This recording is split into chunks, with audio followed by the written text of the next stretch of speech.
የመካከለኛው ምስራቅን በተመለከተ ሰበር መረጃዎች በየሰዓታቱ ልዩነት ሲወጡ ቀድሞ ለእናንተ የማስታወቂያ መልእክት ወይም ኖቲፊኬሽን እንዲደርሷችሁና ዜናዎችን በፍጥነት እንድትከታተሉ የዩቲዩብ ቻናሌን ሰብስክራይብ በማድረግ የደወል ምልክቷን መጫን አትዘንጉ። ወደ ሰበር መረጃው ስናቀና በኳታር ከባድ ፍንዳታ ተሰምቷል። ዜጎች በመካከለኛው ምስራቅ ከሚገኙ የአሜሪካ ኤምባሲና የጦር ሰፈሮች አቅራቢያ እንዲርቁ እየተመከረ ይገኛል። ኢራን በአሜሪካና እስራኤል እየተፈጸመባት ባለው ጥቃት የአያቶላ አሊ ካሚኒን የቀብር ስነ ስርዓት መፈጸም እንዳልቻለች ገልጻ ለሌላ ጊዜ አዙረዋለች። በሌላ በኩል የሰሜን ኮሪያው መሪ ኪም ጆንግ ኡን ይህ ሁሉ የመካከለኛው ምስራቅ እየታመሰ ባለበት ሰዓት ግዙፍ ኒውክሌር ተሸካሚ የጦር መርከብ አስመርቀዋል። ሚሳኤልም ሙከራ አድርገዋል። ይህንን ተከትሎ በተናገሩት ንግግር አሜሪካና እስራኤል በኢራን ላይ የከፈቱት ህገወጥ ጦርነት ነው። ይህንን ጦርነት በማንኛውም መንገድ የሰሜን ኮሪያን ጥቅም የሚነካ ከሆነ ከባድ እርምጃ እወስዳለሁ ብለዋል ኪም ጆንግ ኡን። በሌላ በኩል ደግሞ ክቡራን አድማጮች እንዲሁ ሲአይኤ አዲስ ስልት ይዞ መምጣቱ ተነግሯል። በኢራን ላይ ከዚህ በኋላ ወታደራዊ ዘመቻ ከማካሄድ ይልቅ ታጣቂዎችን መደገፍ ይሻላል ያለው ሲአይኤ ከመንግስት ጋር መግባባት መድረሱ በርካቶችን አስገርሟል። ይህንን ዜና ተከትሎ ታዲያ እስራኤል ከአሜሪካ ጋር አስቸኳይ ውይይት ያደረገች ሲሆን የእስራኤሉ መከላከያ ሚኒስትር ዛሬ በሰጡት የማስጠንቀቂያ መግለጫ ጦርነቱ አንዴ ተከፍቷል፣ ወደ ኋላ ማለት መደራደር የለም፣ ለአሜሪካም ይህንን ማሳሰቢያ ሰጥተናል ብለዋል። የእስራኤሉ መከላከያ ሚኒስትር ጦርነቱ አሁንም በተለያዩ አካባቢዎች ላይ ቀጥሏል። ዝርዝር መረጃውን እንደሚከተለው ላስደምጣችሁ፣ አብረን እንከታተለው። በቅድሚያም መካከለኛው ምስራቅ በከፍተኛ ውድመት ታጅቦ ጦርነቱ ቀጥሏል። ኳታር ዜጎቿን ከአሜሪካ ኤምባሲ አካባቢ እንዲርቁ ካደረገች በኋላ በኳታር ዋና መዲና ዶሃ ከፍተኛ ፍንዳታዎች ተሰምተዋል። በኳታር ቀደም ሲል ዶሃ በሚገኘው የአሜሪካ ኤምባሲ አቅራቢያ የሚኖሩ ነዋሪዎች ለጥንቃቄ ሲባል ከአካባቢው በፍጥነት እንዲርቁ ተደርጎ የነበረ ሲሆን ኳታር በዶሃ የአሜሪካ ኤምባሲ አቅራቢያ የሚኖሩ ሰዎችን ለጥንቃቄ እርምጃ በሚል ማስወጣት መጀመሯን የኳታር የሀገር ውስጥ ጉዳይ ሚኒስትር አስታውቆ ነበር። ሚኒስትሩ በማህበራዊ ትስስር ገጹ በሰጠው መግለጫ በኤምባሲው አካባቢ ለሚኖሩ ሰዎች አስፈላጊ የመከላከያ እርምጃ አካል ሆኖ ተስማሚ መጠለያ ተዘጋጅቶላቸው ከአካባቢ እንዲርቁ ተደርጓል። ኳታር ይህንን የወሰነችው በሳውዲ አረቢያና በኩዌት የሚገኙ የአሜሪካ ኤምባሲዎችና በዱባይ የሚገኙ የአሜሪካ ቆንስላ በኢራን ሰው አልባ በራሪ አውሮፕላን ከባድ ጥቃት ከተፈጸመበት በኋላ ነው። በዚህ ሳምንት የዩናይትድ ስቴትስ የውጭ ጉዳይ መስሪያ ቤት ከቀጠናው የሚደረጉ በረራዎች የተሰረዙ ወይም የታገዱ ቢሆንም የአሜሪካ ዜጎችን ከመካከለኛው ምስራቅ እንዲወጡ ማስጠንቀቂያ ሰጥቷል።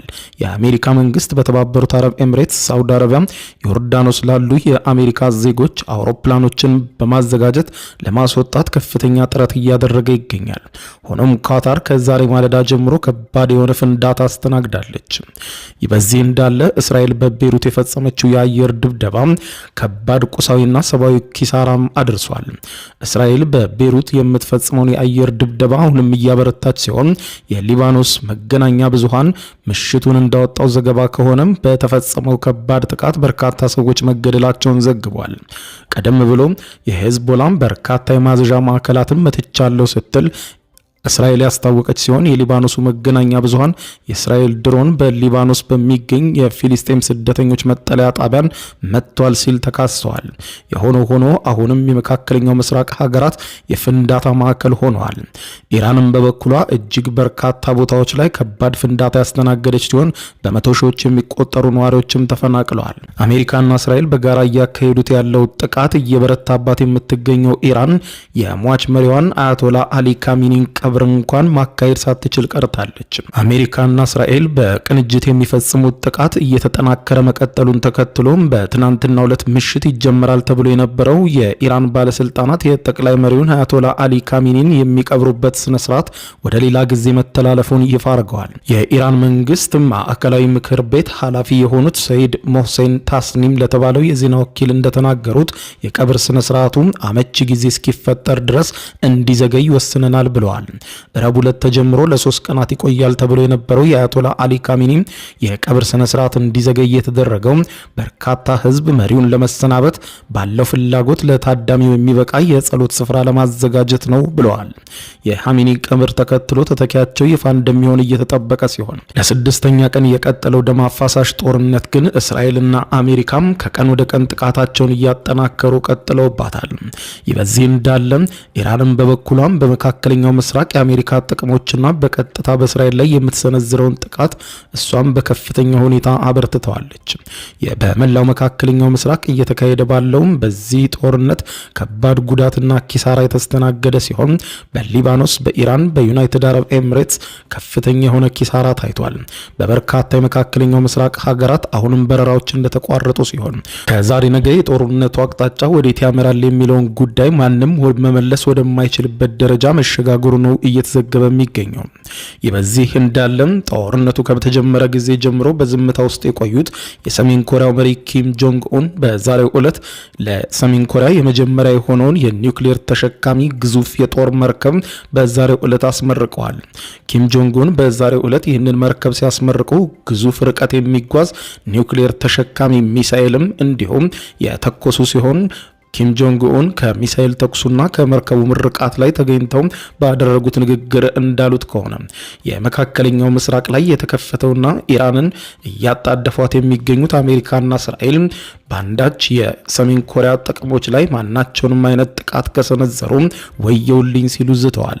የሰሜን ኮሪያው መሪ ኪም ጆንግ ኡን እጅግ አጥፊ ወይም ዲስትሮየር የተባለ ግዙፍ ከባህር ወደ የብስ የሚተኮሱ ሚሳኤሎችን ማስወንጨፍ የሚችል ግዙፍ መርከብ በዛሬው ዕለት ሲሞክሩ እነዚህ ሁሉ ምን ያክል አቅም እንዳለን ለምዕራባውያኑ የሚታዩ ናቸው ያሉት ኪም ጆንግ ኡን በእኛ ጥቅም ላይ አንዳች ነገር ለመሰንዘር ከሞከሩ ወይም የመካከለኛው ምስራቅ ጦርነት ወደ ሰሜን ኮሪያ ጥቅሞች ላይ ያነጣጠረ ሆኖ የሚመጣ ከሆነ እርምጃ ለመውሰድ የምንሰስተው መሳሪያ አይኖርም ብለዋል።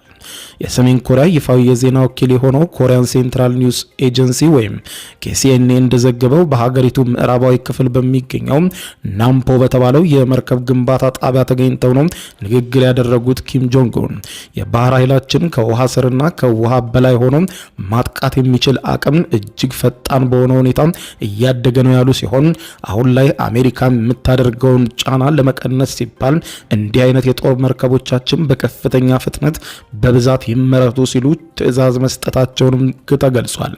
እንደ KCNA ዘገባ ከሆነ ኪም ጆንግ ኡን በመርከብ ግንባታ ጣቢያው ባደረጉት ተከታታይ ጉብኝት በአሁኑ ሰዓት በሰሜን ኮሪያ ውስጥ ግንባታ ላይ ከሚገኙና የቾይ ሂዩን ክፍል ተብለው ከሚጠሩት 5000 ቶን ሚዛን ካላቸው ተከታታይ አጥፊ የጦር መርከቦች መካከል ግንባር ቀደም የሆነውን ቾይ ሆይን የተሰኘውን መርከብ ተዘዋውረው ጎብኝተዋል።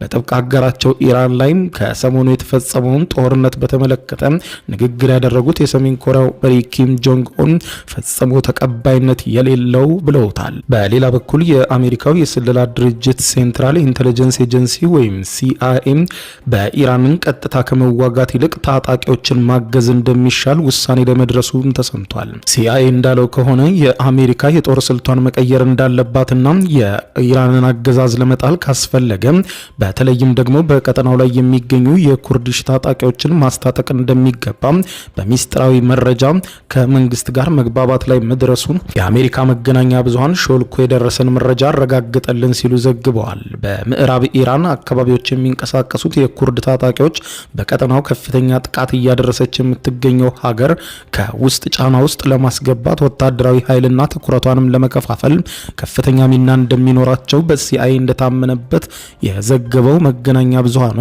ከኢራን እስላማዊ አብዮታዊ ዘብ ኃይሎች ጋር ከባድ ግጭት ውስጥ በተደጋጋሚ የሚገቡት እነዚህ ታጣቂዎች የኢራን ጦር ኃይሎች ኢላማ መሆናቸውን ጠቅሶ በአሜሪካ በኩል ደግሞ የኢራንን መንግስት ለማዳከም በሚደረገው ጥረት ድጋፍ እስከ ማግኘት ሊደርሱ እንደሚችሉ ቀረቤታ እንዳላቸውን በማንሳት የኢራን ባለስልጣናት በበኩላቸው ኢራን በእስራኤልና አሜሪካ ላይ ከምትሰነዝራቸው የአጸፋ ጥቃት ጎን ለጎን በሀገር ውስጥ የኩርድ ታጣቂዎችን ጨምሮ ስጋት ናቸው ባሏቸው ኃይሎች ላይ ወታደራዊ እርምጃ ከመውሰድ እንደማይቆጠቡና አሜሪካም በእጃዙር ለምታደርገው የትኛውም ጥረት ትዕግስት እንደማይኖራት ኢራን በግልጽ አስታውቃለች። ይሁንና የአሜሪካው ፕሬዝዳንት ዶናልድ ጄ ትራምፕ ከኩርድ አማጽያን ታጣቂዎች አመራሮች እንዲሁም በኢራን የኩርዲስታን ፖለቲካ ፓርቲ መሪ ጋር ውይይቶችን እያደረጉ መሆናቸውን የጠቆመው ዘገባው በኢራቅ የኩርድ ግዛቶች የሚገኙትና የጦር መሳሪያ አቅርቦት መስመራቸው እንዲሁም የጦር መሳሪያ ዝውውራቸው አለፍ ሲልም የአመራሮቻቸው እንቅስቃሴ በኢራን እና ኢራቅ የኩርድ ግዛቶች አካባቢ እንዲሆን ያደረጉትን የኩርድ ታጣቂዎች የአሜሪካን ድጋፍ በመቀበል ከኢራን አብዮታዊ ዘብ ጋር ግጭት ውስጥ ለመግባት ለማግባባትና የኢራንን ወታደራዊ ትኩረት በመካከለኛው ምስራቅ ከሚገኙ ከተሞች ወደ የውስጥ ግጭት የማዞር ፍላጎትን በሚመለከት በታጣቂዎች በኩል የተባለ ነገር ባይኖርም በሲአይኤ በኩል ግን ውሳኔ ተደርሶበት ከመንግስት ጋር መግባባት መድረሱም ተመልክቷል። በኢራን እንዲሁም ኢራቅና ቱርኪያ እንዲሁም በሶሪያ ከሚገኙ በሀገራቱ ውስጥ የተወሰኑ ግዛቶች የሚሸፍኑት የኩርድ ተወላጆች በኢራን ከ8.1 ሚሊዮን በላይ እንደሚሆኑ የሚነገር ሲሆን የኩርድ አማጽያን ቡድን ደግሞ ዋና መቀመጫውን በኢራንና ኢራቅ አዋሳኝ የኩርድ ግዛቶች አካባቢ በማድረግ በኢራን መንግስት ላይ ጥቃቶችን ለመሰንዘር ሲሞክር መቆየቱ የሚታወስ ነው። የጦርነት መቀስቀሱን ተከትሎ ሲአይኤ ኩርድን ለማግባባት እየተንቀሳቀሰ መሆኑ ሲዘገብ ኩርዶችም ምሽቱን ባወጡት መግለጫ እስካሁን ወደ ኢራን ጥቃት እንድንሰነዝር የሚያስችለን አንዳች ነገር የለም ብለዋል። ኢራንም በሰጠችው መግለጫ ኩርዶች ጥቃት ከከፈቱብኝ ሌላኛው ኢላማይ መሆናቸው አይቀርም፣ እስካሁን ግን በኔ ላይ አልተነሱም ስትል አስታውቃለች። ሲአይኤ ለአሜሪካ መንግስት በሰጠው ጥብቅ ማሳሰቢያ በዚህ ሁኔታ ጦርነቱን መቀጠል ማለት ከባድ ሰብአዊና ቁሳዊ ኪሳራ ማድረስ ነው በሚል ያመነበት ሲሆን ይህንን ጉዳይ ከመንግስት ጋር መግባባት እንደደረሰበትም ተመልክቷል። በሌላ በኩል የእስራኤል መከላከያ ሚኒስትር እስራኤል ጋንትዝ የአሜሪካ አቻቸው ፒት ሄግሴትን በኢራን ላይ የጀመሩትን የጋራ ወታደራዊ ዘመቻ እስከ መጨረሻው እንዲቀጥሉ ማሳሰባቸው ተገልጿል። የእስራኤል መከላከያ ሚኒስትር እንዳሉት ከሆነ አሜሪካ ይህ ሁሉ ጦርነት ከተጀመረና ይህ ሁሉ ችግር ከተፈጠረ በኋላ ወደ ኋላ ማለት የለባትም፣ እስከ መጨረሻው ድረስ ጦርነቱን መዋጋትና በድል መጨረስ አለብን ብለዋል። እስራኤልና አሜሪካ በኢራን ላይ ከቅዳሜ ዕለት ጀምሮ ጦርነት ከፍተዋል። ሁለቱ ሀገራት በጥምረት እየፈጸሙት ባለው ጥቃት የኢራኑን የበላይ መሪ ጨምሮ በርካቶችን መግደላቸው ይታወቃል። ኢራን እየወሰደች ባለው ያጸፋ እርምጃ በመካከለኛው ምስራቅ የሚገኙ የአሜሪካ የጦር ሰፈሮች ላይ ከባድ ሚሳኤሎች ዘንበዋል። ሐሙስ ዕለት የእስራኤል መከላከያ ሚኒስትር ባወጣው መግለጫ እንዳሉት ከሆነ እስራኤል ጋንትዝ ምሽት ከሄግሴት ጋር ያደረጉትን ውይይት ጠቅሰው የአሜሪካ መከላከያ ሚኒስትር እስከ መጨረሻው ቀጥሉ፣ ከናንተ ጋር ነን ብለውናል፣ እኛም ማሳሰቢያ ሰጥተናል፣ በፍጹም ጦርነቱ ከተከፈተ በኋላ ወደ ኋላ ማለት መደራደር አይቻልም ብለናል ብለዋል። አሜሪካ በኢራን ላይ ጥቃት የከፈተችው በኦማን አደራዳሪነት ለሶስተኛ ዙር ድርድር ከተካሄደ በኋላ ነው። የኢራን ቀይ ጨረቃ አሜሪካና እስራኤል በከፈቱት ጥቃት እስካሁን በ636 ቦታዎች ላይ ጥቃት ማድረሻቸውንና 1332 ጥቃቶች መፈጸማቸውም ተረጋግጧል። መካከለኛው ምስራቅ እንዲህ ባለ ከባድ ውጥረት ቀጥሏል።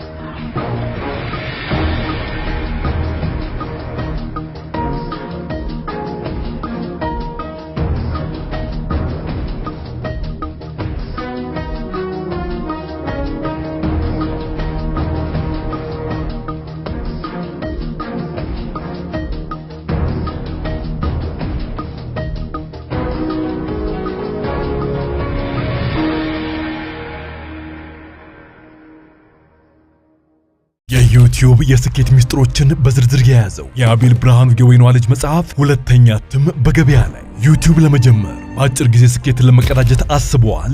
ዩቲዩብ ብጀምር ስንት ብር አገኘሁም ብሎ አስበዋል? እንግዲያውስ በዩቲዩብ 2 የወርቅ 3 የብር ሽልማቶችን ያገኘው የአቤል ብርሃኑ የወይኗ ልጅ የዩቲዩብ ሚስጥሮች መጽሐፍ በዝርዝር ሁሉንም ያብራራሉታል። ዛሬውኑ ገዝተው ህልሞን እውን የሚያደርጉበትን የዩቲዩብ የስኬት መንገድ ይጀምሩ። በሀገር ቤት አከፋፋይ አዲስ አበባ ሜክሲኮ ኮሜርስ መጽሐፍት መደብር። በውጭ ሀገራት ለምትገኙ ከአማዞን ላይ ብታዙ በቀናት ውስጥ ደጁ ይደርሳል። የአማዞን ሊንኩን እዚህ ቪዲዮ ኮሜንት ላይ ያገኙታል። የዩቲዩብ ሚስጥሮች፣ ዘመኑ ጋር ተፈላጊ መጽሐፍ።